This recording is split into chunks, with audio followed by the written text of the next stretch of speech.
Habari, naitwa Madam Faki. Nadhani watu wengi wanajiuliza sasa mtu anavaaje pete halafu apate mafanikio. Siri ni kwamba kila madini unayoyaona katika mgongo wa ardhi yametokea katika asili ya sayari fulani. Lakini pia kila nyota unayoiona imetokea katika asili ya sayari fulani. Mfano unayoona hapa ni madini ya topaz. Topaz asili yake ni sayari ya Pluto na Mars. Na ndio maana wanavaa watu wa nge, kwa sababu watu wa nge wametokea asili yao katika sayari hiyo ya Pluto na Mars.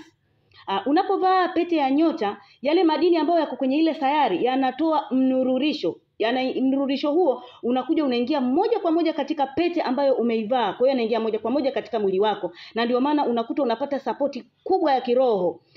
Sisi tunatengeneza pete za aina zote, za nyota zote. Hata pete ya uchumba unaweza kutengeneza pete ya nyota. Na tunapatikana kwa namba 10743586068. Karibuni.